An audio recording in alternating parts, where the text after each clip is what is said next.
Looking to start your own website? The first thing you need is a domain name, and the best place to get one is at GoDaddy.com.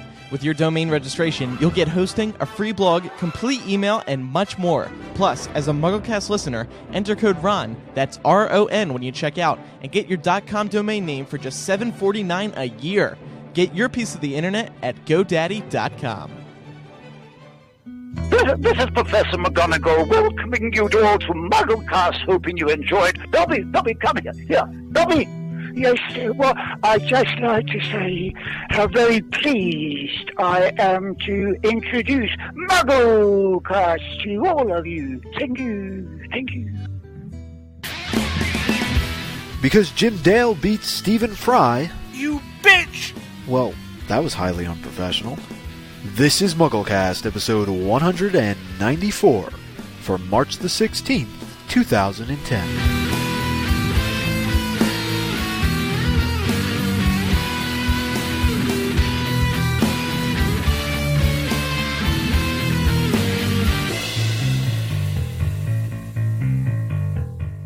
Welcome to MuggleCast, episode 194.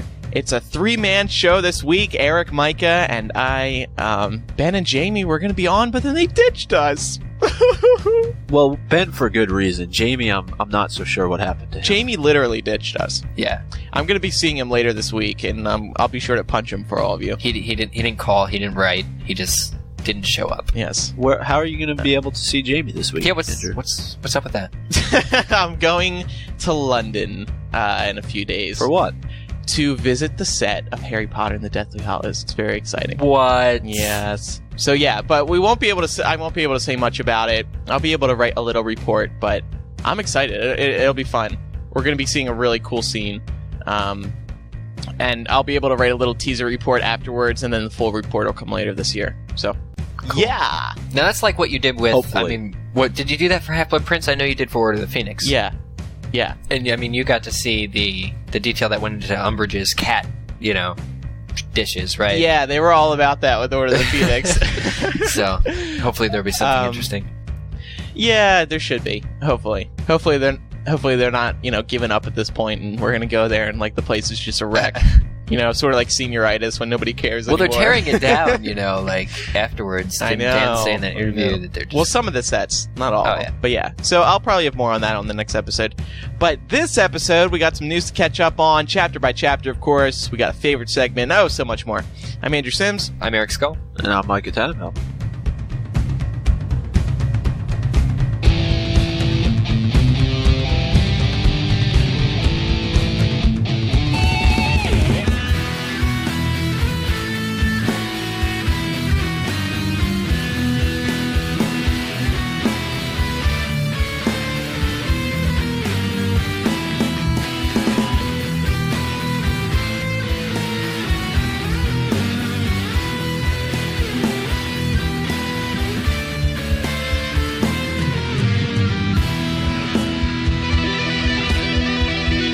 Micah, I hate to dwell on this because I feel like every week I'm like, or every episode I'm like, it was a big news week, it was a slow news week. It was a big news week, it was a slow news week.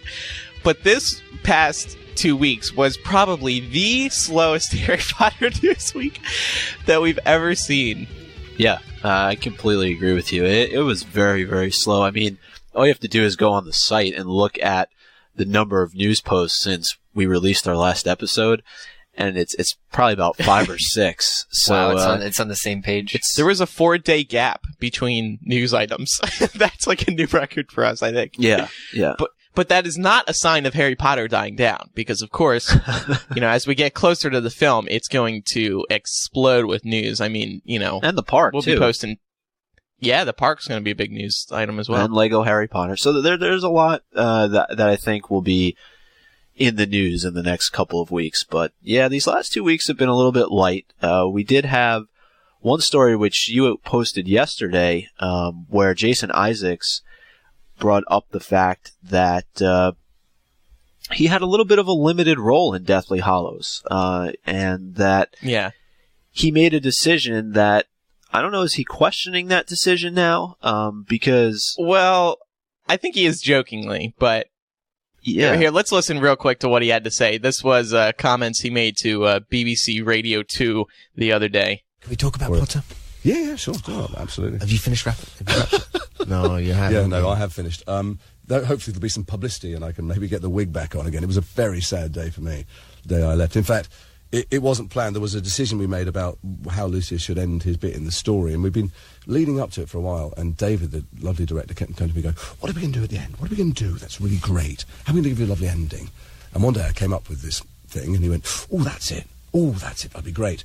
And we shot some particular bit, but I had months left to film, and I went to the trailer and took all my gear off, and the first assistant came to see me and went, Jace, we were just looking at the schedule and we realised that actually we don't need you now in January, February, March. And I went, why? He went, well, because that thing you just decided to do means you're not in that scene or that scene or that scene. And I went, oh, I've changed my mind. No, it's a terrible mistake. Get everybody back. So he revealed that David Yates, the director, came to him and said, how are we going to end your character's role? Jason came up with an idea that ended up cutting him out from several scenes. He didn't kill himself, did he? No. He didn't kill Lucius Malfoy. Then what happened, Eric? What do you think they did? I think that that Lucius is going to be in the Chamber of Secrets when Ron and Hermione go down there, and that's going to be his end. There's going to be another basilisk. It's going to be awesome. So he's gonna die. Yeah, but no, not necessarily. But just so he's trying to get into Hogwarts, and all that. So he won't be at the scenes in the manor and stuff because he'll be like conspicuously absent. I just think it means that because of where he is in the scene, it doesn't make sense for him to be in the background of other scenes. I don't think it means he's dead. I don't think. Yeah. Of course, that is one popular theory being floated around right now. Because Jason Isaacs is very passionate about this role. But on the other hand, I can't imagine him coming up with an intricate new theory. And I don't think he would, though. That's the thing. I mean, he's very true to the books, and he loves the story. So I don't think he would do anything that's really too far off of what's in the books. Right. That's true. But it's killing off his character, that's definitely a possibility, because this is something I know that a lot of fans of the books worry about, is do the characters get a just end in the movies? And Lucius doesn't really get that great of an ending. I mean, he kind of just walks off with Narcissa and Draco, and there's really no story about what happens to him. We know that he doesn't necessarily turn good, but he kind of eludes all the fighting that's going on at Hogwarts to save his son. And I don't know if that's going to be a good enough end for people who have seen him be sort of this evil, sadistic character throughout the course of the movies. Yeah. What do you guys think? I think that's a good point, but this also makes me wonder, first of all, on top of, Jason really caring about the role and these books, David Yates also really cares about these books, so I don't think he would want to kill him off either. However, this makes me wonder, did he ask, other actors how they want to end their roles? Did they just all come up with clever ways to end it? Because I think it would be really cool to see each character have some sort of special ending. Yeah. And by each character, I don't mean obviously every character, but the bigger roles. I agree. I mean, I think it's going to be something akin to the toothpaste gag in Half-Blood Prince, which just that it's something that was a strict movieism, and it was recurring in the movie, so it had continuity, and it doesn't really matter, but it's cool. Many people I guess didn't like. My concern though in this is what would he have decided upon that would make him miss months of filming, that he wouldn't be in this scene or that scene or that scene, and it's all conjecture because we don't know in what order things were really filmed. He could have filmed the ending at the very beginning. The other thing he could have done is switch sides earlier and sort of betrayed Voldemort in some capacity. I don't know. But this is really odd. I mean, going back to the point you made earlier, are we going to see the scene where David Thewlis and Natalia Tena get killed? Because that's not in the books. Right. But a moviegoer would need more of that resolution, I think, instead of just seeing them on a table in the Great Hall and passing. Yeah, it is interesting. I mean, and the other thing, we've gotten, I think, further confirmation in the past few weeks that there won't be any Hogwarts appearing in the first movie. I speculated at one point that it'd be cool to see Neville and all them going around, not just in a flashback, but sort of concurrently while everybody else is on the road as a nice detractor. But it was actually I think it was confirmed, I forget who did it, that we wouldn't see Hogwarts in book 1. So they're sticking heavy to the book. So it is interesting for Jason Isaacs to say, hey, I got to choose how I ended, things. And, of course, for it to have, removed him from certain scenes. Yeah. I don't know. This should be interesting. When I'm on set next week, I'm going to ask him. But I probably won't be able to tell you because it pertains to part 2, and I can't talk about part 2 until part 2's out. Well, you could tell us. You just can't tell I'll them. tell you two. Yeah, them being the listeners. Yeah, them listeners. I'll be like, Mr. Yates, please, don't tell me. Don't tell me Lucius is dead. He'll be like, no, of course not. That'd be ridiculous. We'd never do such a thing. But we did kill McGonagall. No! Anyway, what else is going on, Micah? Well, a little bit of news on the Wizarding World of Harry Potter. There seems to be a lot of contests, as we expected, that are surfacing to give people the opportunity to win a trip down to the Harry Potter theme park when it opens. And Ellen DeGeneres is joining the mix, and she's looking for die-hard Harry Potter fans.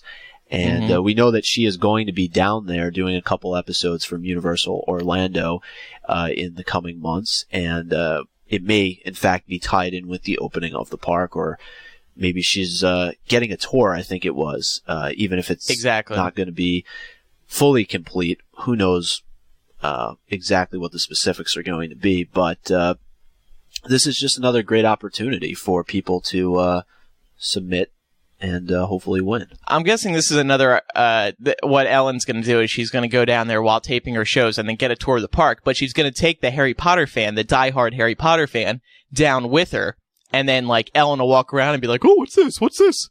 And the diehard fan will be like, oh, well, that is Honeydukes, that's it found in Hogsmeade. Oh, that's a great point. So, did you guys? I applied for this. Did you really? Did you guys? Yeah. You're not precluded in any way? Well, it said kids, but I don't think they didn't set an age. Do you have a precocious child who knows everything there is to know? I read Child Andrew on MuggleNet, and I said, darn it, I can't apply. That just it naturally was an exclusion to me. You know what? I did it anyway. Whatever. And there's a little box that says, explain why you would be the best Harry Potter fan. Because on the forum it said, if you were under 14, have your parents sign this. But, you don't have to be. Under 14. There was no strict age. Yeah, so I said, look, I post news on MuggleNet. Ellen, I'll help you out. When I'm through with you, you'll be the best Harry Potter fan in the world. And I left it at that. Yeah. Well, it's did you really write that? Yeah. Well, I put it a little nicer, but I did say I'm part of MuggleNet, and when I'm through with you, you will be the best Harry Potter. That's really awesome. And, they have too many contests for kids who like Harry Potter. What about us? And we were kids when we liked Harry Potter. I was just reading my book for chapter by chapter. My paperback book is 8 years old and falling apart. We were kids once. We're not anymore. They need to have more contests to take us places. Yeah, and to be honest, they'll end up picking a 14-year-old, and that person will stink. I'm sorry, but you need someone with personality to join Ellen down there. So that's why I also mentioned MuggleCast. So Ellen, pick me. Yeah, this is just another one of those competitions I think that NBC is doing. We mentioned the Today Show a while back, so it seems like a lot of the NBC shows now are getting involved in the park opening and the construction that's going on down there and doing all of these shows. But guess what, Andrew? For all that we have on the Wizarding World of Harry Potter, you can visit our theme park section. That's right. Where all of this information is. Yes. We have a very exhaustive theme park section on MuggleNet. Just go to MuggleNet.com, and on the left side under Info, you'll see HP Theme Park, and there's pictures and the latest news stories and some numbers and all that.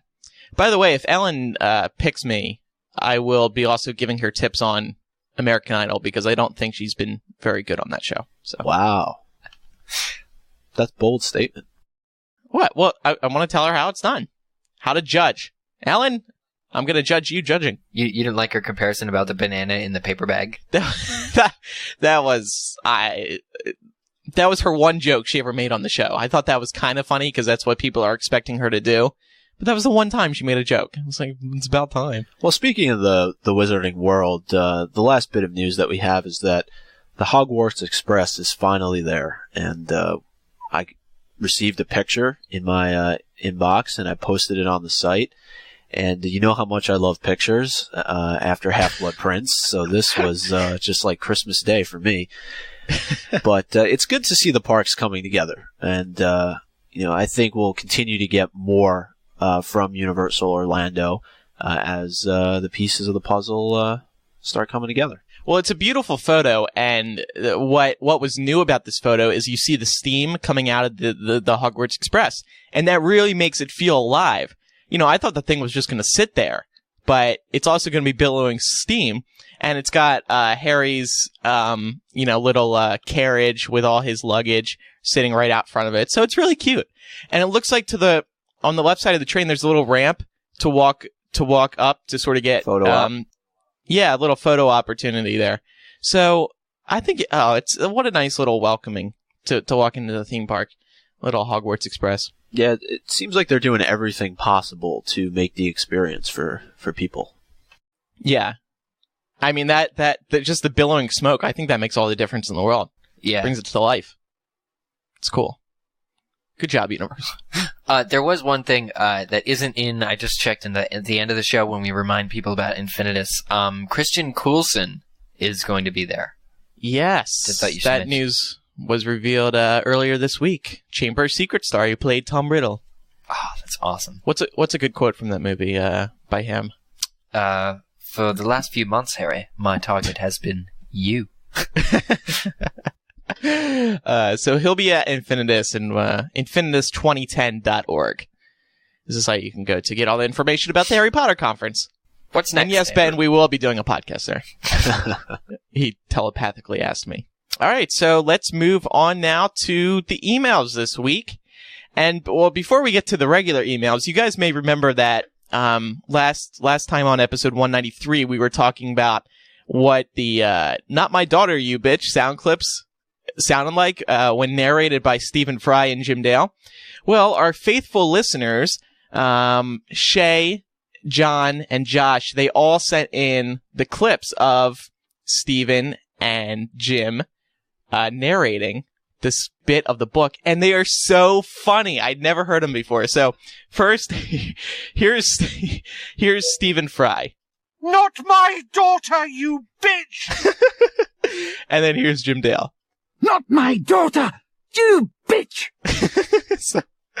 I just thought it was funny. Stephen Fry. Who wins out there? I think Jim Dale does. Yeah, I think so too, because of that pause. Totally Stephen Fry. There's no pause mid-sentence. Let's listen again. Here's Stephen. Not my daughter, you bitch! And here's Jim. Not my daughter, you bitch! No, I gotta give it to Jim Dale. Yeah. Right, that's like a separate thought. There's no separate thought in there. It's like, not my daughter, you bitch. But that inflection makes all the difference. But Jim was on the You show. bitch! Jim was on the show. Stephen was not. So it goes to Jim. I'm sorry. I am on the side of Stephen Fry on this one. That's all there is okay. to it. I'm with Jim Dale and Micah. By the way, we should mention, and some people, I guess newer listeners don't know this, the intro to our show, when you hear welcome to MuggleCast and you hear McGonagall and Dobby characters talking, that's Jim Dale. Yeah. He did that narration for us when we interviewed him about close to 2 years ago. And we've been That's so awesome. Yeah, it was really cool. And when we asked him to do it, it was great because like we didn't even ask him to do those voices. We were like, hey, can you do an intro for us? And he just went into that thing. It was really, really nice of him and so good. So love having that. That's a really nice way to intro the show. Okay, let's get into some emails. Eric, could you read the first one from Gigi? First one comes from GGD, age 15, from Missouri. She says, hey, MuggleCasters, I have a Muggle mail about Hermione and time travel. In the last two episodes, 192 and 193, you talk about how Hermione must be older, but I don't think she is. In Chamber of Secrets, she's petrified and therefore does not age, so the time traveling would really speed up her growing so that she would be her actual age by the end of POA. If she would have continued for much longer, though, I think she would have had more aging problems. To put this another way, Harry is about 3 hours older, but Hermione is not. Sorry if this sounds confusing. I love your show, and I've been a listener for a while, since episode 101. Sincerely, Gigi. That's kind of cool. She points out that Hermione being petrified may have served to counteract her aging in the next book. That's kind of cool. That is cool. That's a funny way. We have smart listeners. Yeah. I could picture Joe mentioning that too. That's true. That's really cool. It's her clever little way of excusing that whole theory of Hermione, aging. History is course correcting. Yes. Micah, would you like to take the next email? Yeah, the next email comes from Xenia, 18 of Phoenix, and she says, just a slight correction. One of the reader emails said that Trelawney told Lavender to beware a redhead man. It was, in fact, Parvati. Love the show. It pays to have the book in front of you. From Xenia. All right. Oopsies. Yeah. A little backhanded compliment. This was sent in actually by quite a few people, so it wasn't just Xenia that caught this. And what people were suggesting was, in fact, Trelawney was not seeing Parvati, but her sister, who ends up at the Yule Ball with Ron. Oh, we have an excuse for everything on this show. Yeah, we do. Did you pick this email just because she signed it Pickles? We haven't heard that in a while. Well, and her No. name is Xenia, which is awesome. Yeah, I picked it because of her name.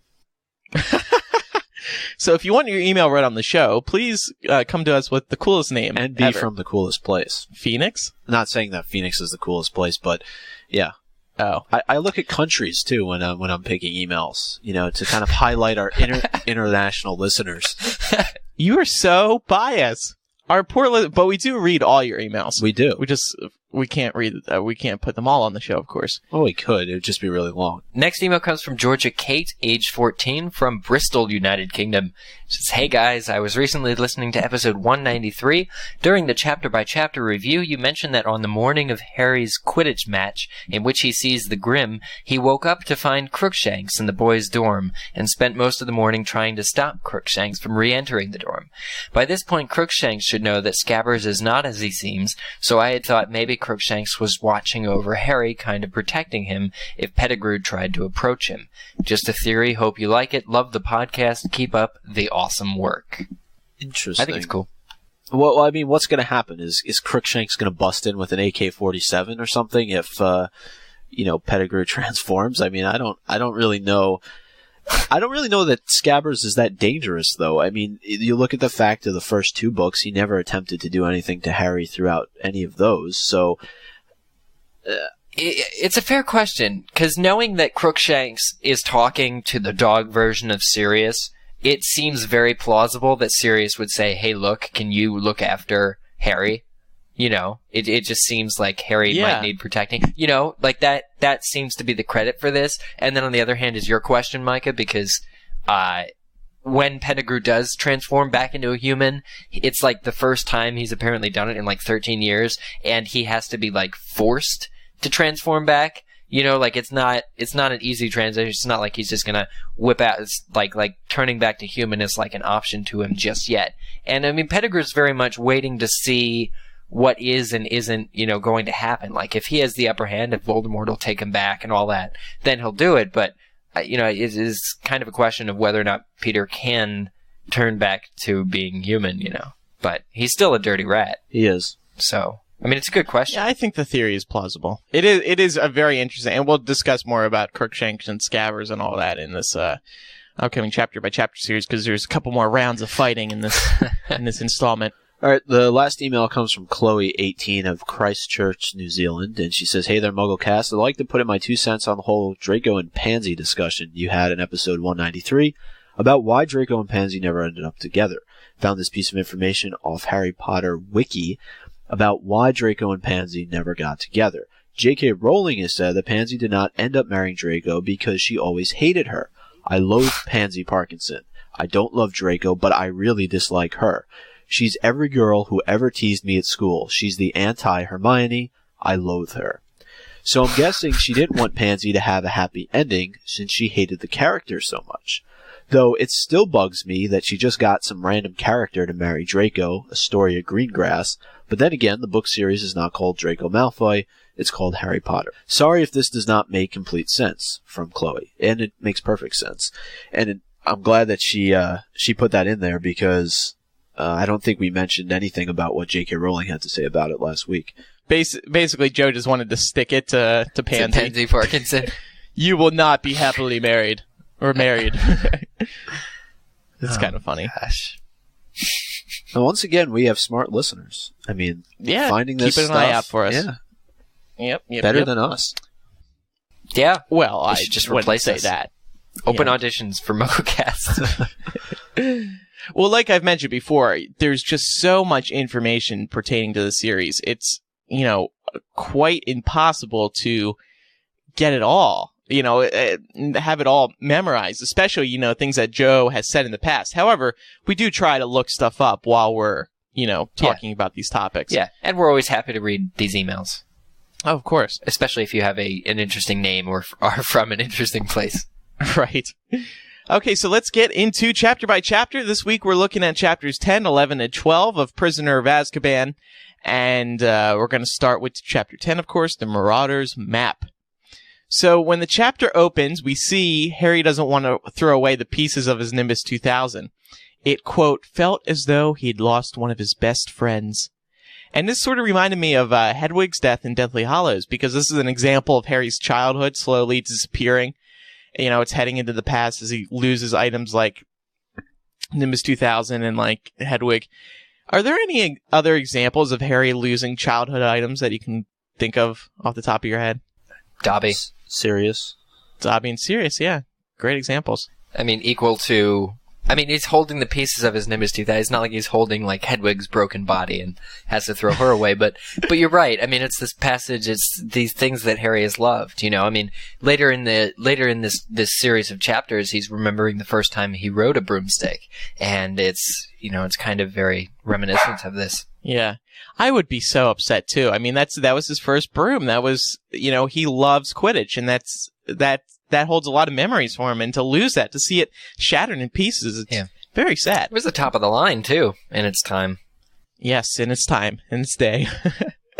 So, Harry hasn't told anyone about the Grim, and this, in a way, is a testament to his strength, I think, because if I had a repeat Grim offender going after me, I wouldn't hesitate to tell someone.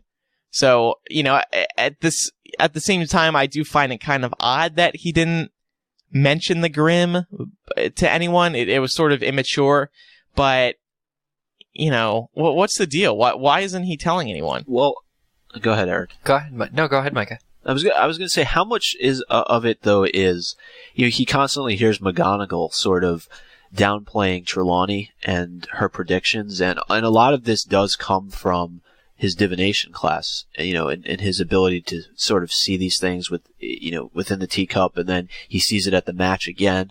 But, so I wonder if he feels if he goes and talks to a professor, it's going to be something that's easily dismissed. And remember, this is a kid who had heard voices all throughout Chamber of Secrets, and he was told it wasn't good to hear voices. So, and then now all of a sudden, instead of hearing things, he's seeing things. So, maybe he thinks that if he goes forward to somebody again, that they're going to dismiss him. That's a good point. I think also that maybe possibly Harry suspects, sort of in the same line, is that I think he suspects that there's more to it than that it's the Grim. And I mean, he has no way of knowing specifically that, he saw a dog animagus, not a Grim. But just the way that the Grim, just the way that Sirius approached him on Magnolia Crescent, and wasn't threatening, just randomly in the bushes and then a minute later gone. There's something non-threatening about, a certain aspect. I think Harry has a suspicion that perhaps there's more to the story. And I mean, there is more to the story, but I think he kind of wants to see if it's not actually, not superstition. That, I mean, I think he's pretty sure at this point that he's really seeing the Grim. So the Grim being an omen, works to make him feel vulnerable. But also, I think he thinks that there's possibly something else going on. Yeah, I don't know. Like, I would think if he were to tell someone like McGonagall, getting back to Micah's earlier point, I think McGonagall would have taken it a little more seriously. I mean, we see her very paranoid about Harry going to Hogsmeade, for example. Don't you think she would be like, oh, you've seen Grim, what's up with this? Let's talk to Dumbledore about it or something. Yeah. It is curious why Dumbledore's not involved here. Yeah, I was missing him in these chapters. I mean, he shows up in chapter 12. Maybe a little bit in not chapter 11, just chapter 12. Well, I was missing him. Yeah, I mean, that's an interesting point, particularly because Dumbledore knows of Sirius's animagus form. We find that out, obviously, later on, that he knew that all of the Marauders were able to transform because of everything related to Lupin and needing to have a place of refuge for him to turn into a werewolf. But that's another thing about this book that kind of puzzled me a little bit. That why Dumbledore really wouldn't be on the lookout for his animagus form. Well, anyway, moving along. Lupin is back as teacher of the Defense Against the Dark Arts class. He hears about how Snape treated them and tells the students they don't have to write the 2 rolls of parchment, the essay. That has to be 2 rolls of parchment. Now, is this just me, or is it bad for a teacher to cancel an assignment issued by another professor? Because, like, in the real world, that's like a substitute teacher, issuing an assignment, and then the real teacher coming back and canceling it. It just seems irresponsible. Andrew, I don't think that a substitute teacher I've ever had has actually issued any work to be done. Well, usually they follow the guideline. Right. Yeah. It seems right. irresponsible. I think it's protection because the essay was on werewolves, wasn't it? So Lupin just doesn't want people delving into that much about werewolves. Otherwise, lest they find out that Lupin is a werewolf. Yeah, I agree with that. I get that, but he said, I think he does mention in this chapter that they are going to get to werewolves eventually. Yeah. But, I don't know. I think that sets a bad example for the students. Yeah. What if that got back to Snape? Ha ha, he canceled our assignment. He just make him do an essay in potions. Yeah. Yeah, exactly. So, but I think that that's a little bit of the relationship underlying between Lupin and Snape, and I don't think very true. Lupin is very fond of Snape in the teaching aspect of it, but at the same time, I mean, he has to be grateful to him for brewing this potion that he's been drinking all the time. Oh yeah, I think you're right. Yep. So after class, Lupin holds Harry back to talk about the Dementor attack. He goes into great detail about the Dementors, describing them as some of the, quote, foulest creatures that walk this earth. They infest the darkest, filthiest places. They glory in decay and despair. They drain peace, hope, and happiness out of the air around them, end quote. Harry wants Lupin to teach him how to fight off a Dementor, and Lupin agrees to help, but he must wait until the next term. I didn't particularly get that because this seems like a very urgent situation. And Lupin's excuse wasn't doing it for me. Yeah. About being busy and all that.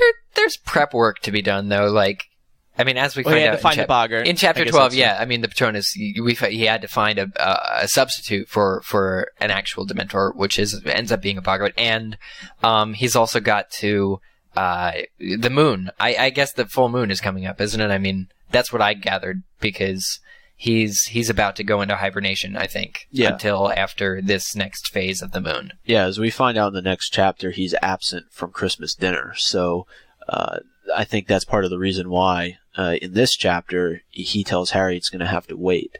And did we want to talk a little bit about the Dementors at all? I mean, the way J.K. Rowling describes them. Yeah. It was a beautiful description. But do you have Fantastic Beasts anywhere? I don't actually I know why. I'm sure they're... Oh, really? No. But because they're in there, I mean, they're described as being unnatural in throughout the and against nature and all that. And they're really, like you say here, they're very incredibly descriptive about all this decay, despair that they suck in. Very interesting creatures, very scary, even for this early in the series. Well, we'll talk about them a little bit more later on, at least in my chapter. And we could focus more on them in, a main discussion or something in the future if we want to. Moving along, Christmas approaches, and another visit to Hogsmeade is scheduled. Harry believes he'll be stuck at Hogwarts alone again, but to his surprise, Fred and George introduce him to the Marauders map. Bing! Fred and George show him the best path to get to Hogsmeade. They leave, and Harry heads off. And it's interesting to see, Harry be introduced to this item for the first time. And, of course, we as readers are also being introduced to it. And I thought this was a very crucial part of the story, as without going to Hogsmeade, Harry would have never heard the story about Sirius. So this was one of those, X factors. So anyway, Harry heads off, and Joe makes the passageway between Hogwarts and Hogsmeade out to be very long, which makes sense, because he has to get to Hogsmeade from Hogwarts. And Harry eventually has to climb a couple hundred stairs to reach the end, which sounds very difficult. I wonder why these paths were created in the first place. Who would actually dig a path that long? Great question. Just to get to Hogsmeade? Well, you can do it with magic, though. You can dig with magic, you know what I'm saying? So it's not exactly like it would be if it were the normal world and there were that long a tunnel. But, I mean, especially in Deathly Hallows where we see, and, we've known, I mean, this is one of the interesting points of reading, Hogwarts history, because it seems to be so closely tied with the nearby village. Hogsmeade itself is very important for being like the all wizard settlement, in Britain. And at the same time, it's got all these secret passageways that go straight up to the school. And it was used for like a Goblin Rebellion headquarters and all that. It's so interesting to see Hogwarts being the safest place, in the wizarding world to hide something and have this town nearby. And they're just interlinked. And I'd love to know the history, furthermore of why those tunnels were built and also, what relationship the school has to the town. Maybe they had a period of prohibition, just like the United States, where they were doing all this underground selling of alcohol from the bars in Hogsmeade to everybody at Hogwarts. Yeah, I bet Joe has a really cool answer for it, and it may be interesting to take into consideration that this path ends up in Honeydukes, so maybe there was some illegal trading going on. Who knows? I agree. I think there was. Underground goat trading. So moving along, luckily for Harry, Ron and Hermione are there at Honeydukes, where the passageway ends when he arrives. They are stunned, but Hermione's main concern is Harry being seen. And this, of course, is a big difference because, Harry has the cloak, and he doesn't even go through this path in the movie. Down this path in the movie. You're saying he has the cloak in the movie, but not in the book? Right. So, frankly, I mean, Harry should have brought along the invisibility cloak in the book. I mean, that could have made much more sense, and I wonder why Joe didn't write that into the book. It just seems... He's a risk taker. Yeah, I know, but even with the invisibility cloak, it's a risk. It seems too convenient for nobody to stop him when he's walking around in Hogsmeade. Well, how many people outside of, say, Ron, Hermione, and some of the professors know that Harry's not supposed to be there? I mean, to the average classmate, they probably don't think anything of it. That question feeds directly into a point I want to make in my chapter of the thing, too, what you said, Micah, so I'm going to remember that. Okay, so moving along, the trio head to the Three Broomsticks. Harry's just there, whatever. Unfortunately, shortly after sitting down, of course, as luck would have it, Hagrid, McGonagall, Flitwick, and Fudge all come in for drinks as well. Harry hides under the table, and Hermione moves a Christmas tree in front of them so they, primarily Harry, are not seen. So this is where things get crucial. While speaking to Madame Rosmerta about the Dementors, Fudge reveals that he had met some of the Dementors. And as MuggleNet staff member Noah pointed out to us in an email, how exactly did they meet? I mean, do they talk? Do they have their own language? Do they have sign language? What do the Dementors sound like? Darth Vader. Do they speak in like the language that like the Na'vi do in Avatar? I'm sure. Ugh. I bet they have their own cool language and Fudge can like speak it too. But isn't there a similar scene though where it mentions Dumbledore talking to them as well? And maybe it was earlier on in the books. Dude. I thought it was earlier on in this book when he removes them from the Quidditch pitch, but maybe I'm wrong. But Dumbledore? Yeah. I mean, I would assume Dumbledore can speak to them as well. If Fudge can. I mean, Fudge isn't a very smart guy. At least in my opinion. Dumbledore does say we know that Dumbledore was very angry at them, and of course he had to do something. Well, I mean, things like, like when Hagrid gets out of Azkaban, in book 2, they send like release papers, and so there's got to be somebody, if not a Dementor at Azkaban, administrating to like say, oh, you have to release this person, and then for the Dementors to comply. It's interesting because the Dementors seem to have this person, they can communicate, and they have an agenda, as is described by Lupin to Harry later on, that they, have their own ideas and feelings, and they genuinely want to cause devastation and suck certain people's souls out. I mean, so they have these.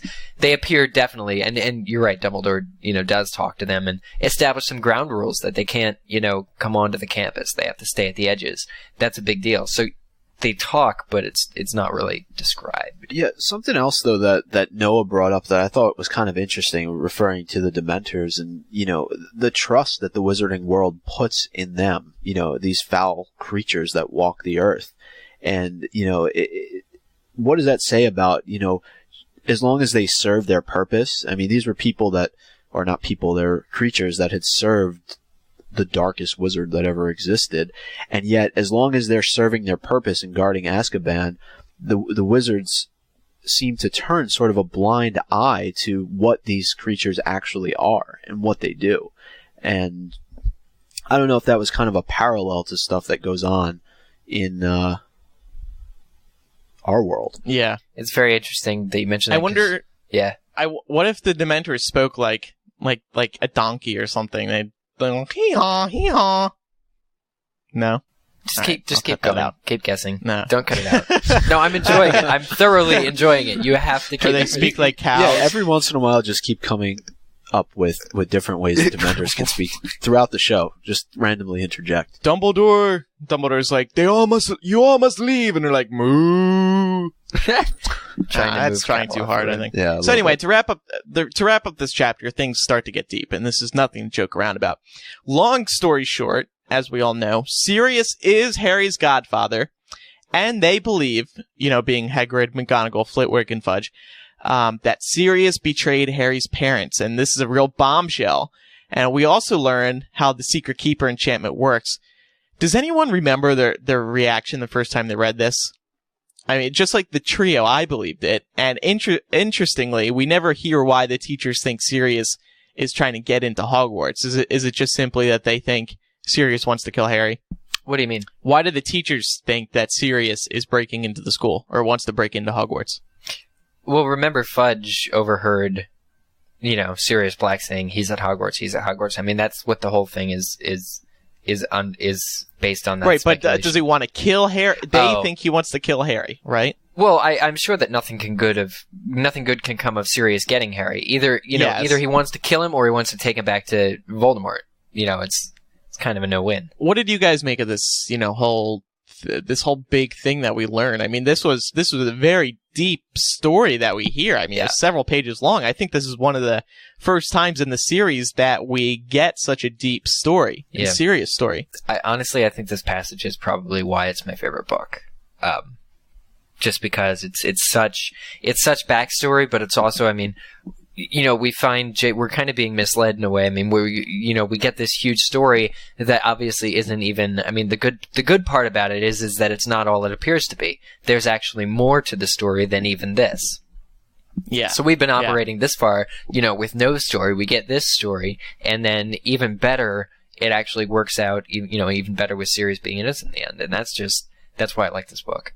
Yeah, my favorite scenes are always involving the teachers, like group teacher discussions. And that's why one of my favorite scenes in Prisoner of Azkaban, the movie, is in the Shrieking Shack, when we see Sirius and Lupin and Snape, and they're all talking to each other. It's really interesting. Too short, it was too short, but what do you expect? I mean, I remember leaning off my seat and leaning into the screen. I was getting so into it. I was like, this is amazing. All these fantastic English actors. And it's a shame they didn't have this part in the movie. Well, while watching that Shrieking Shack scene in theaters the first time, I had next to me a Remus Sirius shipper, and she was she squealed really loudly when Snape made that comment, "Oh, you two are bickering like an old married couple." And I actually didn't, which is in the movie, and I actually didn't hear the rest of the scene, so it's just a funny memory. Well, this scene is in the movie. It's just changed up a little bit. It's dumbed down. Hagrid's not there. That's true. Madame Rosmerta is there. Hagrid makes that scene. Well, and this was probably leading up to one of the worst acting jobs ever done by Dan Radcliffe in the Harry Potter series. When he's crying Micah, in the snow. That's not fair. That's he was their low friend. Shot. Too bad, Jamie. He was their That's friend. a low blow. I blame the director completely for that. For keeping it in. Blame Gordon. Well, no. Well, I mean, that whole time in the filming of the series, Alfonso had influenced Dan so much. Dan had he had all those new bands. Remember, like, every interview, he had a new favorite band that was, like, all hardcore and punk. And I just think that was a tough time in Dan's life. He was thinking about the Whomping Willow killing another bird. It's too easy. It's too easy to attack Dan for that scene. I mean, it's a little off, but I get upset when people attack Dan for that scene. Okay, let's move on now to Chapter 11, The Firebolt. All right, so Chapter 11, The Firebolt, starts off with Harry asking the question we have been asking all book long. Why had nobody ever told him about Sirius Black? And then he starts listing people. Dumbledore, Hagrid, Mr. Weasley, Cornelius Fudge. And this is really, I think, where it starts to turn in the series, where Harry really starts to get aggravated about not being given enough information. What do you guys think? That's a good point. To look at this and say, hey, this is kind of where it starts, of Harry saying, wait a minute, these people who I've trusted haven't told me all that I should have needed to know. Again. I think they're still scared. They still believe what's best for Harry is not telling him anything.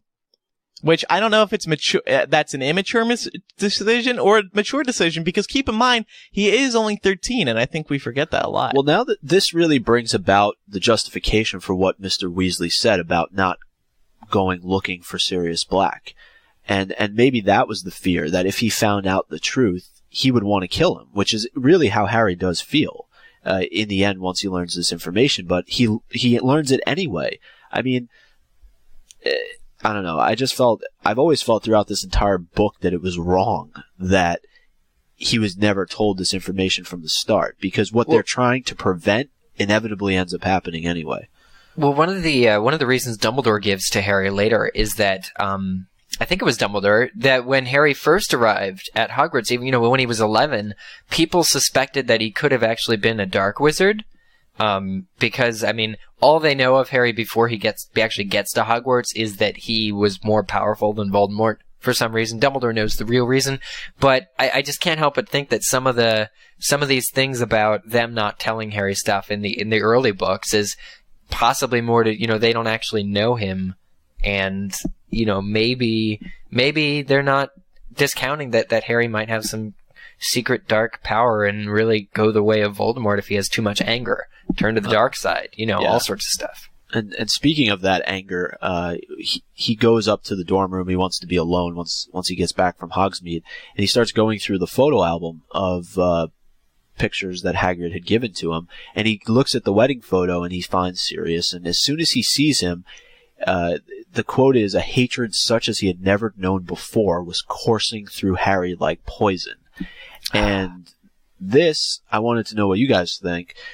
Is it a connection to Voldemort at work, even though Voldemort has not fully returned to power? Is it the Horcrux that's inside Harry starting to react? And we see how that Horcrux, the locket, has an effect on the trio when they're in the forest. It makes them, really agitated and angry toward each other. So is this, Harry's Horcrux at work? I don't think so. I think this is just a really clever way of Joe explaining, trying to, describe Harry's feelings, because in all fairness, how does Harry know what poison feels like? Well, yeah, I mean, he does. It's Joe. I mean, but like knowing that Harry has had part of Voldemort's soul now with him this whole time, later, it's easy to say, hey, is this a reference to the Horcrux? But I think that it is actually Harry's own emotion, his own thought, less than it would be. I mean, it's clever to think that it could be, but at the same time, I think it's too early for that to be into play. Okay. I think that's actually how Harry's feeling, and theory, it's though, discounted. Mike, anyway. If it is the Horcrux, it kind of cheapens what Harry's feeling. Yeah, well, yeah, because you're talking about the person that's responsible for his parents' death. He could naturally be feeling this way, and then, going through all this emotion, Harry realizes that Draco is in fact aware of what Sirius had done to the Potters. And, he references what Draco said earlier on in the book, if it was me, I'd hunt him down myself. I'd want revenge. And this takes place in a conversation later on between Ron, Hermione, and Harry. And of course, Ron goes on to mention that his father told him about Pettigrew, because they were talking about just how dangerous Sirius Black was, and that all that was left of him was a finger. And I wanted to know, how is it possible that Ron heard this story about Peter Pettigrew, but doesn't know anything about Sirius Black? Now, what do you mean doesn't know anything?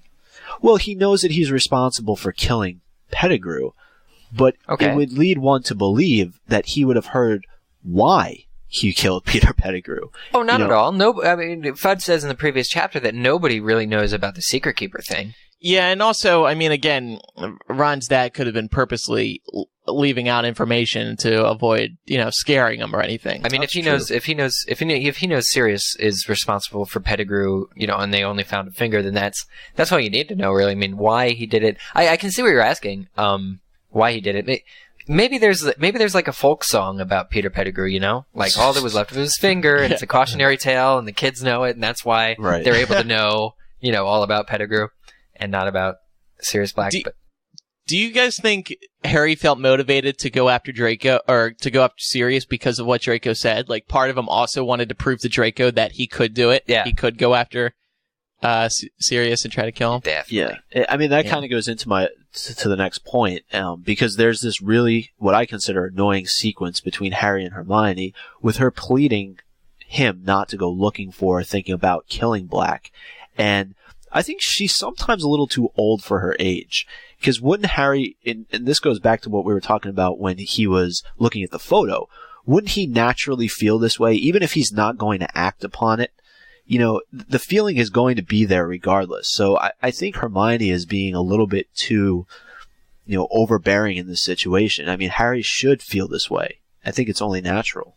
Yeah, but I think also just from a writing standpoint, there needs to be this balance between, Harry, who really wants to go after him, and then I think it's interesting to read it. You find it annoying, but I guess it is sort of interesting to see someone, being the reasonable person here saying, don't go after him, it's dangerous. And yes, it can get annoying to see Hermione care so much, but it's in her character, so. And well, just to let him know he has options and has friends who care about him enough, is probably worlds of difference there, for when he does decide to go after Black, or even after the Horcruxes, that they're able to calm him down.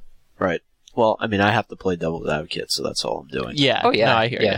But, and then what happens is they decide to go visit Hagrid, which is not a popular decision by Hermione, but they go and do it anyway.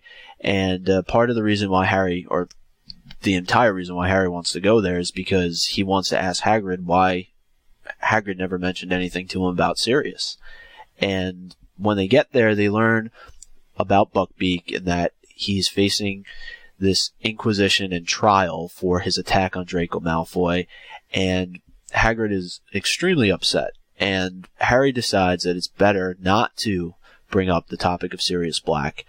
And so I was wondering, what does this say about his character? We just talked about Hermione a little bit, but what does it say about Harry's character? If, despite all that he's going through emotionally, he's still willing to kind of put aside his feelings to deal with something that's important to Hagrid. Well, that wasn't his first intention. I mean, wasn't Harry's first intention to go in there and be like, Hagrid, why didn't you tell me about this? What's the deal? So his first intention was to be, mean. I think when he got there too, Hagrid's in this state. I mean, nobody likes a blubbering oaf or a blubbering humdinger or whatever. They just have to take care of Hagrid's mess. And I think it drives. I mean, yeah, it says something to Harry's character. But I mean, he knows which battles to pick. When to press an issue, right? And that's important later, I guess. Right. So during this time at Hagrid's hut, we learn a lot about Azkaban and his time there, and that he never wants to go back, and that the trio also agreed to do research for Buckbeak's upcoming trial.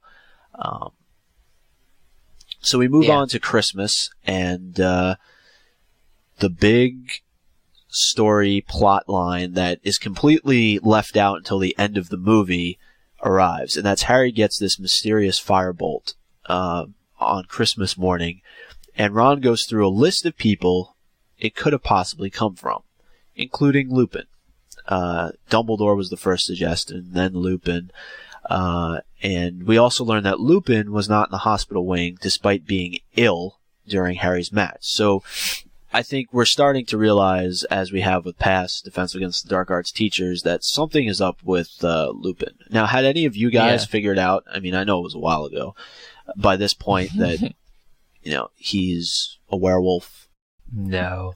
Well, I mean, there were... I guess not. There's a lot of clues. I mean, his name means of the moon, It's, right.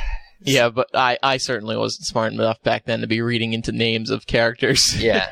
But I mean, I think though, with this chapter, both the Lupin subplot and the Buckbeak subplot, it's at this point where you say, I realize that this kind of thing is, that it's actually important, that it's still going and that it's going to pay off somehow. By the end of the book, that it's it's mentioned so randomly, in such passing. It's like, oh, it's Christmas morning, and the big thing is that Harry gets his firebolt, but also Ron mentions that during the Quidditch match, Lupin wasn't there, that when he was serving his detention, cleaning out toilets in the hospital wing, Lupin wasn't in there. So, you start to realize that something is up with him, but that's just kind of like a small point in passing. It's like these little things that are you'd pass over otherwise, I think. Yeah.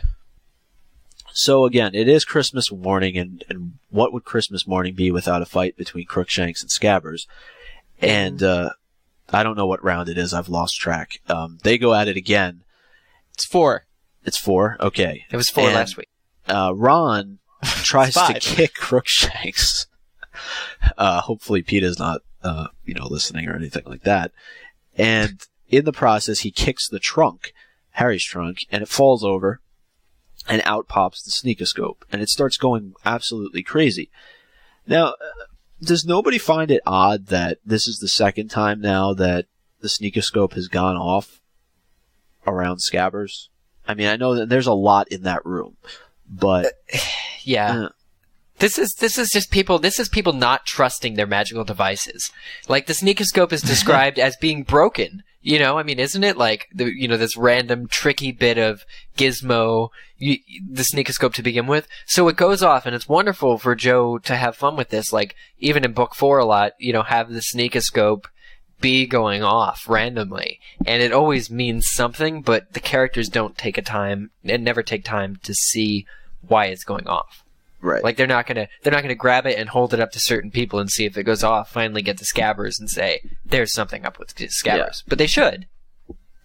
But they don't. It's one of those small plot pieces that, again, it's just overlooked probably when you're reading through the first time, and then you go back and you're like, oh, now that makes sense. Yeah, very cool. So we see Scabbers, or Harry does, for the first time in a long time, and he appears very skinny with patches of fur seeming to have fallen out. Harry couldn't help feeling that unless Scabbers had powers he had never revealed, he was reaching the end of his life. So, I guess there's a bit of irony there, a bit of foreshadowing. Of course. And just kind of J.K. Rowling working her magic. Anyway. Working her magic. With a pen. So, my favorite part of Christmas, dinner arrives, and now the trio go down for dinner, and there's a little bit of humor here, because Dumbledore, I guess it's called a cracker. It must be a British term. It must be like I asked Jamie about this last week, remember? And what did he say? I honestly don't remember. He said that they're like Cracker Jack boxes. I mean, he didn't make that comparison, but he's like the little prizes that you get. So apparently, I mean, they're called crackers and they make a cracking sound, but I think they're actually crackers too, like crackers that crack and make a. I don't know, but I did ask him because I knew this scene was coming up, and he said, yeah, there are prizes within. It's a British tradition. It's a British confection that's basically, you pull them and they come apart. I imagine it would be something like a fortune cookie or, gotcha. Like that. Interesting. Okay, so out comes a witch's hat topped with a stuffed vulture, because Dumbledore asks Snape, I guess, to make the cracker pop or whatever. I don't know what the right term is. Yeah. But, and again, everybody probably reading the book gets a good laugh at Snape's expense because, the trio remember what happened during Lupin's lesson and, with the boggart. So, now, in true Dumbledore fashion, he puts it on and wears it for the remainder of dinner. And, What a goofball. he is a goofball. Anyway, I don't know. I just thought that was funny. And You love that. We just spent like 3 minutes on it. it's true Dumbledore. We haven't, like you Yeah, said, it we is. haven't seen him for most of this book. Right. But anyway, now the drunkard Trelawney arrives at Christmas dinner, and she's at first reluctant to dine because, quote, when 13 dine together, the first to rise will be the first to die. Yeah, this was really funny because she looked around the table and she was like, "No, I refuse to sit down because I will make 13." Right. You know what, guys? This just hit me, dude. You're gonna love this. That it's a Christ allegory, with the Last Supper. Jesus and the 12 apostles, and then interesting. Jesus rises, and or whatever, because he's standing in Leo da Vinci's painting. Now we know that. In hindsight, we know that Trelawney's stuff is BS because Harry and Ron are the first to rise, and of course, it's actually Dumbledore who's sitting at that table who was the first to die. So. Yeah. Right. And it's Now, Micah, you were down foreshadowing to Order of the why Phoenix. is this? Well, because of Why? Sirius. When they dine in Grimmauld Place, I think they said people counted it up and there were 13 at the table and he was the first to rise. So Oh no! So by that's good. So by Eric's logic, Sirius is Jesus Christ. Well, I said this time it's a Christ allegory. Next time it's J.K. Rowling being true to Trelawney. Okay. Yeah. But it's again, Interesting foreshadowing there. All right, yeah, this cool. is just Trelawney, though. Some of her things don't always come true right away, or they may be a little bit off, but some of them are pretty spot on. You could also argue it's coincidence, Yeah, though. it is. I don't think anything is coincidence in this series, but No.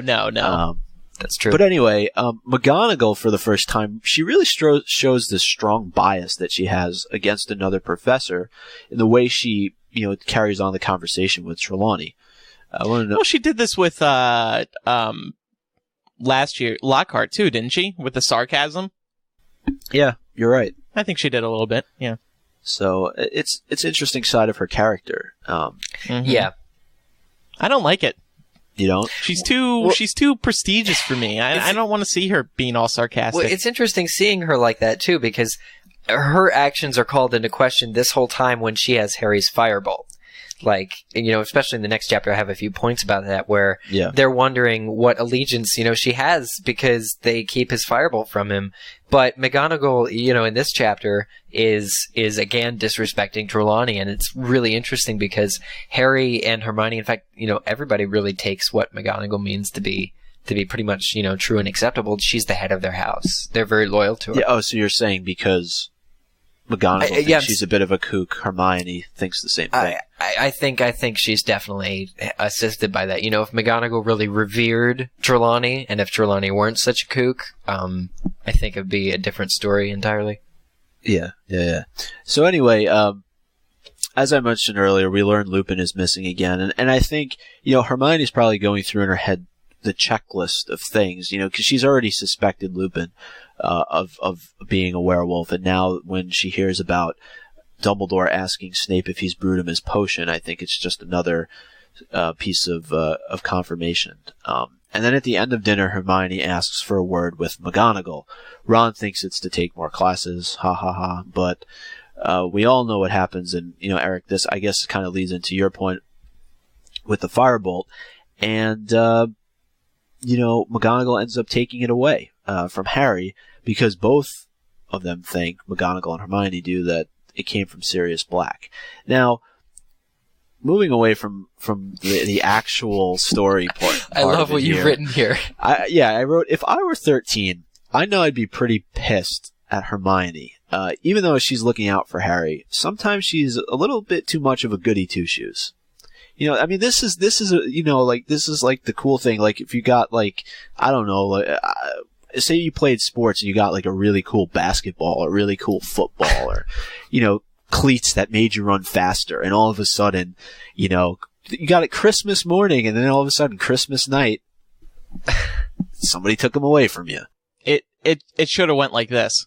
Not my Firebolt! you bitch! See, that's why there's a pause in Jim Dale's reading of it, so that you can insert your own noun into. Yeah. Okay, I see that. Yeah. But yeah, I would have been upset too. But I mean, Hermione just cares. Like, and they bring this up at the end when they get the Firebolt back. Harry and Ron are like, maybe we should thank Hermione. She was just looking out for us. I mean, it's kind of like reporting like unattended baggage at the airport, though. It's like, you're going out of your way for the good of everybody else. She's just that kind of person. All right, let's move on to Chapter 12, the Patronus. Chapter 12, the Patronus. Okay, so Oliver Wood comes back. It's the end of Christmas break. And he kind of approaches Harry and starts to say, hey, look, we really can't have the same thing happen at the next Quidditch match that we had in the previous Quidditch match. It sounds almost for a minute like he's trying to get Harry kicked off, like he's going to try and replace him. Because he says, I'd hate to lose you as a seeker. Yeah. And Harry is reminded, or Harry remembers the promise that Lupin made that after Christmas he could actually start practicing. So he tells Wood about that. And also Ron comes forward. Ron and Harry are furious with Hermione, and they tell Oliver Wood about the Firebolt. And Wood decides that he's going to go talk to McGonagall because obviously there's nothing wrong with it, and that they need the Firebolt to win. So this touches on what we said before. McGonagall, he kind of Wood acts like McGonagall wouldn't really want Gryffindors to have Gryffindor's best interests at heart, and is obviously, in line with Harry. What ends up happening is, Oliver Wood, acts as though it's more important that the Firebolt is back in Gryffindor's possession for the team than Harry's well-being, which is, obviously how Wood feels, but it's kind of funny. The interesting thing is that Harry and Wood are talking, and Wood asks him why she has the Firebolt, and Harry says out loud to him that Sirius Black is, it's to protect me against Sirius Black, because they think Sirius Black's in it. But I didn't know at what point the rest of the world knew that Sirius Black was specifically after Harry. Because, we just came from the Three Broomsticks, where they're talking about, this. And we talked about this just minutes ago. I don't think Oliver Wood cares. And I think that's was Harry's intention of telling him. Harry was so upset that his broom was taken, he doesn't care who knows the actual reason why. And Oliver doesn't really care why the broom was taken. He just wants Harry to play, and he wants the Firebolt back. So, Harry could have told him, Voldemort was coming to the match tomorrow, and Oliver would say, I don't care. Get the broom. Yeah, he's one of those kids that's always just passionate about the game. That's all he cares about is winning. He's he's like Micah was in his college days. It was all about the sports. He didn't care about anything else. About playing, about winning. Right, Micah? Is that true, Micah? I know that's right. I never knew you in college, but I assume you were like that. Yeah, I didn't play any sports. I was just passionate about the teams that played for my school. Right. Well, that's cool. You got to be true to your school. Some other stuff happens during the chapter, and eventually Harry does follow up with Lupin. He reminds him after class, hey, you said you'd help me fight off Dementors. So he does attend. Lupin says, how about next Thursday night in the History of Magic classroom? So they go. And Harry meets up with Lupin, and Lupin says that he solved the problem. Instead of bringing an actual Dementor into the school, he's actually found another Boggart. And this Boggart is said to be in Filch's filing cabinet, which I thought was just really funny. Filch has enough to deal with, let alone a Boggart in his filing cabinet, messing stuff around.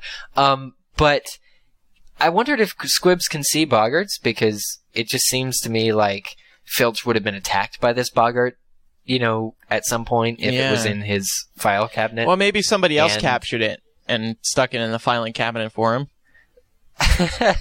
It's weird. Yeah, it is kind of weird. Peeves. But then again, I would assume another teacher would just put it somewhere else. So I think if it is in his room, then in his filing cabinet, then yes, I think that answers the question. What is Filch's Boggart too? Like, if Filch had discovered his Boggart of his own, what do you think it would have turned into? A student out of line. No, I don't. Dumbledore saying there's no more rules. That's a good one. Catnip. I don't know. Catnip. So A dead Crookshanks or a dead Mrs. Norris. yeah, well, maybe. no, I think catnip because Mrs. Norris would be loving something more than she loved Filch. Unrequited love, Filch and his cat. So Harry does have a few rounds with his Dementor Boggart, and it's very interesting because this chapter is really about Harry and his own inner struggle. He needs to show complete mastery over his feelings.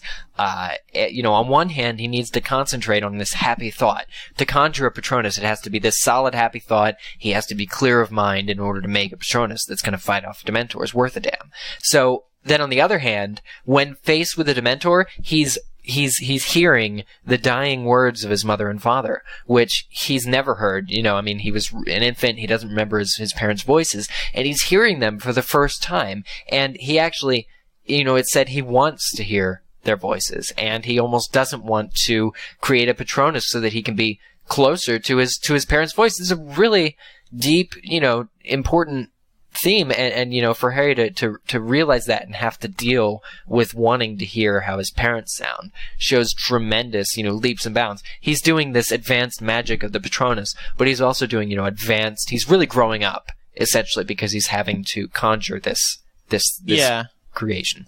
We see a deep inner struggle here, and it is interesting to watch Harry. This is a real growth, a very mature moment of Harry where, as Lupin notes, he's practicing very advanced magic. So it was interesting to watch, and slowly more and more, Eric, I'm seeing why this is your favorite book. This is a very big development book for Harry. Yeah. I caught too, and later after class, we're getting one more point in class, but after class he says to himself, they're dead. They're dead, and listening to echoes of them won't bring them back. He says which is very reminiscent of Book 7, where he's got the Resurrection Stone. And it's kind of the moral of the three brothers story, that once something's dead, it's not, really natural. There's nothing you can really do to bring them back fully. So it's very interesting, this inner struggle of Harry. What's interesting about in class is that when Harry tells Lupin that he heard James's voice, Lupin tells them they were friends at school, and Harry is, fortunately, it doesn't take weeks for a climax to happen. Harry realizes that Sirius Black and James were friends, so Lupin must have known Sirius Black. So he asks him, and Lupin reacts really strangely and just says that he thought he knew Sirius Black. So that's really interesting because here's a recurring, plot of that's just forming of Lupin and Sirius and James all being at school together. We've just gotten the Marauders map 2 chapters ago, and it's very interesting to see this plot forming. So it's interesting because he also asks Lupin about the Dementors. And he right before he leaves, after he kind of ruins things by talking about Sirius, he asks Lupin what's under a Dementor's hood. And I have a quote from page 247. He says, "What's the quote?" "Well, the only people who really know are in no condition to tell us what's under a Dementor's cloak. You see, the Dementor lowers its hood only to use its last and worst weapon." And Harry asks, "What's that?" And he says, "They call it the Dementor's kiss," said Lupin with a slightly twisted smile. "It's what Dementors do to those they wish to destroy utterly. I suppose there must be some kind of mouth under there, because they clamp their jaws upon the mouth of the victim and, suck out his soul." Whoa. This is interesting because we were just talking about Dementors as, can they be communicated with? And Lupin is saying that they kiss people they wish to destroy utterly. So it's like Dementors have their own, and they're not really controllable, even by the Ministry, because when they get to Sirius Black, or when they get to Barty Crouch, even before they're authorized to, they suck out his soul, and so they kind of, they have their own, agenda and opinions. And yeah. Well, it brings up what we were talking about earlier, though, with just the Ministry's blind trust, or even the community as a whole's blind trust in these creatures whose, sole purpose is to, create feast despair. On despair. And, just why would you just trust in these types of creatures if, they've already betrayed you once, in the sense of following Voldemort, and as long as they're serving their purpose, it's okay to just... It's not okay. I don't think it's any question that they were gonna join Voldemort if he ever rose again. I mean, that's what's so weird about it. But the interesting thing about J.K.R. and how her books play out is that at the beginning of book 5, when we think that 2 Dementors were outside Ministry control, and just went after Harry as part of a personal vendetta on their part, they're actually, it's interesting because we find out in the end that they were actually under the Ministry's control still, and that Umbridge sent them.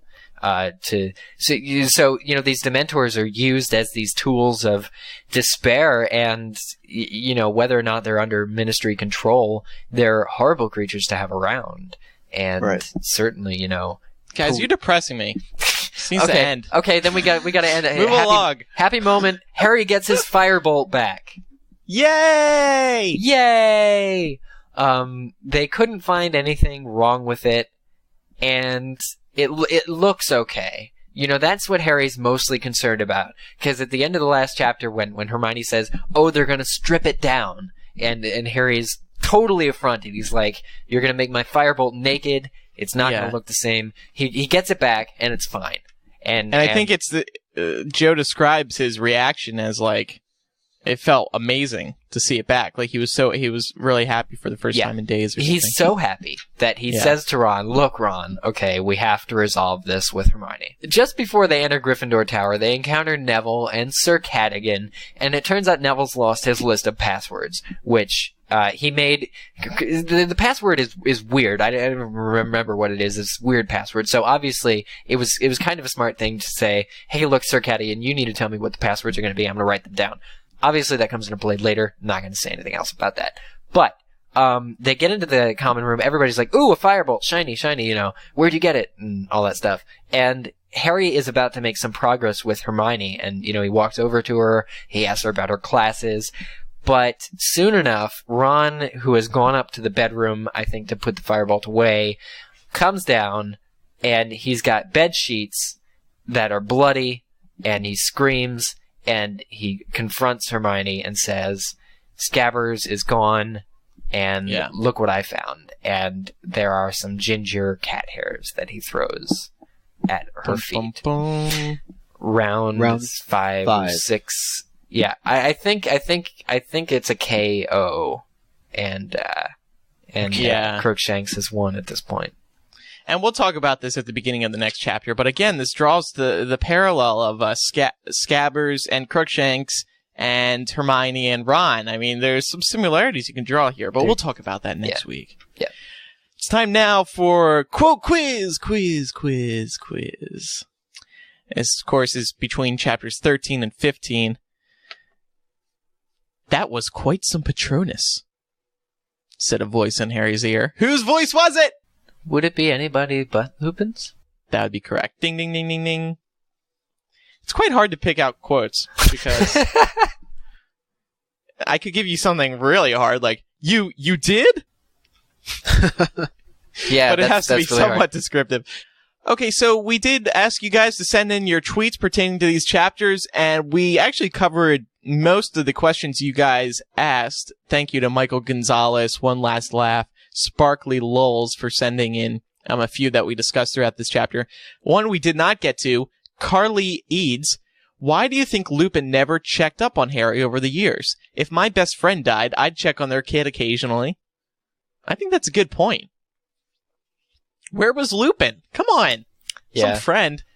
Could it be, I mean, we know Sirius was in Azkaban. Could it be that they just trust Dumbledore's protection of Harry? Like, they don't want to interfere with the Muggles raising him and protecting him and all that?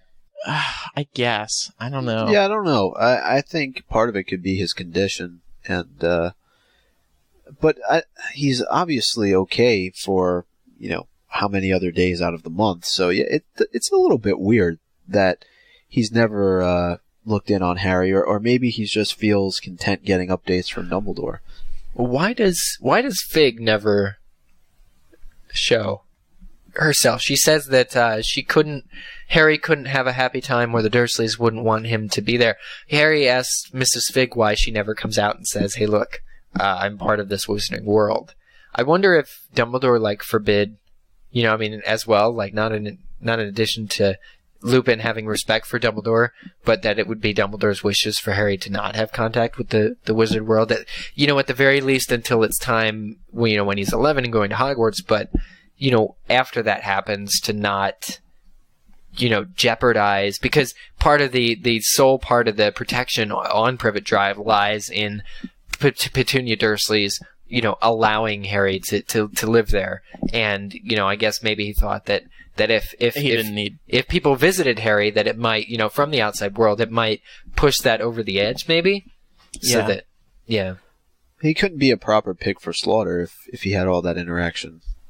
True. Exactly, and we know that he was very Machiavellian character.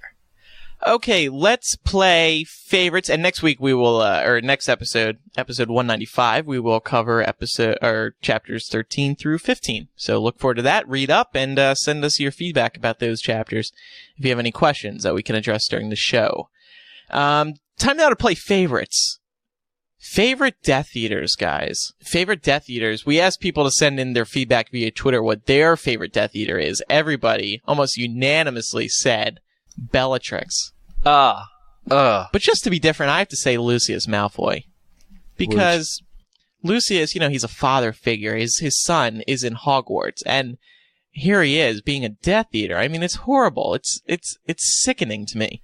Particularly for his exit in Deathly Hallows, which we talked on in the beginning with Jason Isaacs maybe rewriting it.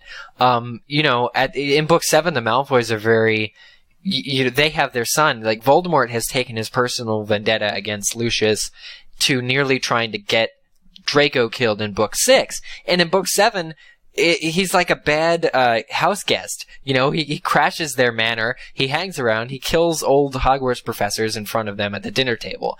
They're getting kind of sick of Voldemort. And they really see that whatever reasons Lucius has had for joining the Death Eaters and being a Death Eater all of these years is really called into question by Voldemort's actions in book 7 and his continuous abuse of them. I mean, he outright insults their allegiance and all that in front of all the other Death Eaters throughout book 7. He really causes that part of it, but the Malfoys, have to choose between Voldemort and their son, and they choose their son, and he's so is that your favorite Death Eater? Well, no, just for what you're saying. I mean, I can see how. Who's your favorite Death Eater? Yaxley. Yaxley. Just because of the name? The name. It's yeah. How about you, Micah? I'd probably say Snape. I mean, he's probably forgotten in the Death Eater world, but I mean, he was one for a very long time and did all that undercover business. So, I mean, I'd go with Snape. I think Bellatrix is kind of the easy pick because, and maybe we should have differentiated in the question because I know a lot of people pick Bellatrix particularly because of the actress who plays her. But I don't know. I mean, who are some of the other ones? I mean, looking at the tweets, Draco was one that people liked. That's a good point. Draco is a good one, yeah. And Bellatrix, of course. Regulus. Bellatrix, Snape. Yeah. Regulus Black. There we go. If you want to be really different. Yeah. The other Death Eaters. I mean, there's the father of Crabbe and Goyle. I mean, that's kind of random. The Executioner is a Death Eater, I guess, right? Yeah. I can't remember his name right now. I'm drawing a blank. Weird. And real quickly, before we wrap up the show today, last week a lot of people were wondering what our Patronuses would be after we had answered what our Boggarts would be. So I wanted to address that real quick. Me personally, mine, oh god, I don't know. I don't know what it would be, but what I would want it to be is a little kitty cat. Because it'd be so cool to be like, Expecto Patronum! And the little kitty cat comes out of my wand and just, it's like, meow! And it sort of sends its little paw up in the air and the Death Eater goes away. An adorable little kitty cat. Like Umbridge, huh? No. Like one of Umbridge's cats? One of our cats? Maybe, I guess. Or a puppy. How about you guys? Oh, by the way, Eric, the name was McNair. McNair, thank you. I was just looking it up. I was trying to find a list of Death Eaters. Because he actually comes back in Order of the Phoenix, too. He's part of the whole scene at the Ministry. I don't know. Like I always think it'd be interesting to hear what other people would think the Patronus would be. I don't know. Like everyone, write in with your ideas for Micah's Patronus. I think that'd be interesting. And mine. I think my Patronus would probably just be like a loudspeaker or something. And a loudspeaker. Yeah, it would like talk the Dementor away. You know. Can Please it be step an away animate from me? object? Yeah, I think it has to be an animal. Okay. If it had to be an animal, then I would say the yak. Wow. It's a recurring theme. Oh, that The recurring theme here, yeah. Like I'm the Spieler. I'd spiel the Dementor away. It's an old nickname that I like to reprise every once in a while. We forgot about Barty Crouch Jr. Being a Death Eater. I'd go with a lion. I know we're lion? like mixing two different conversations here, but This is the most disarranged So like conversation. Aslan would come out of your yeah, wand? yeah. Like what? Aslan? I don't know. No, it's like we're talking about McNair, then we're talking about yaks, then we're talking about Barty Crouch Jr., then we're talking about lions. And Yaxley, the Death Eater. But Barty Crouch Jr. was the Death Eater. That may go down as one of the most confusing conversations in MuggleCast history. But yeah, that's a good idea. Actually, People should send in what they think the host Patronuses would be. Yeah, send us like a list. So that just about does it for the show this week. It's been another great show, a trio, the MuggleCast trio. No, we don't want to start that. We want to remind everybody about the MuggleCast website at MuggleCast.com. It has all the information you need pertaining to this show. You can subscribe and review us on iTunes. You can follow us on Twitter, and you can become a fan of us on Facebook, all through the website.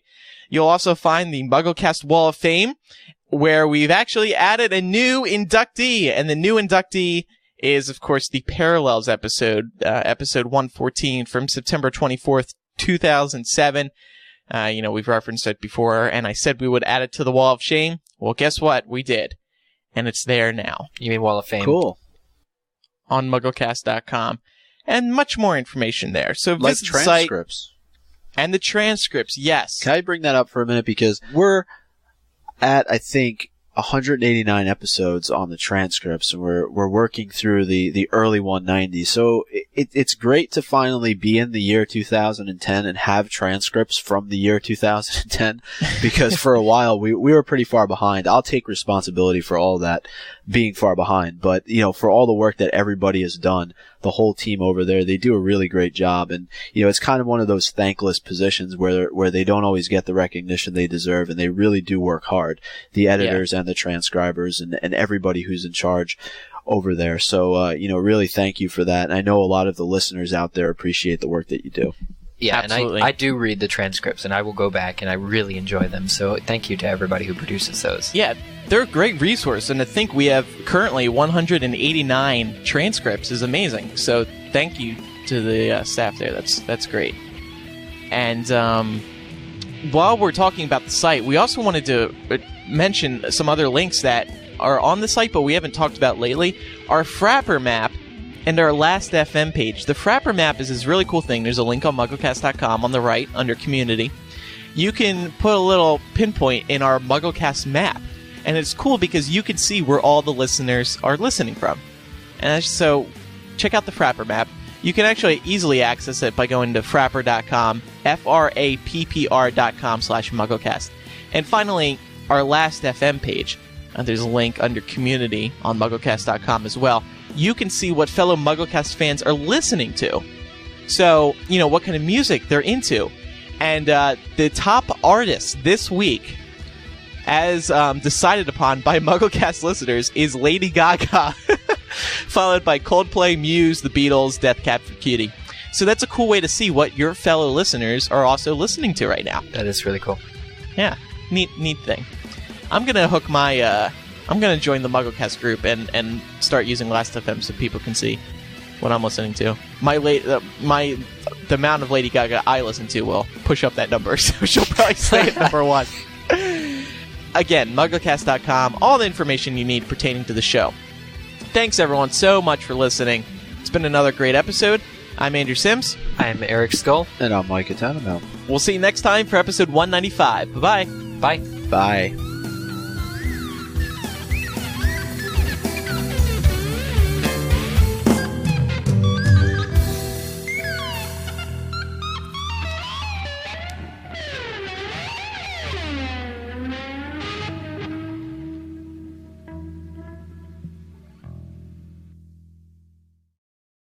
Next email comes from Georgia Kate from Bristol, United Kingdom.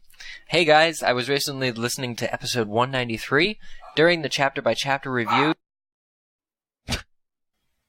Give me a second. I like how you mute your mic.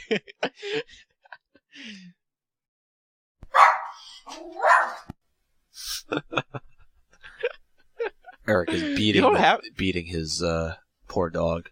Yeah, I can't figure out why else he would just mute his mic like that. Sorry. All right.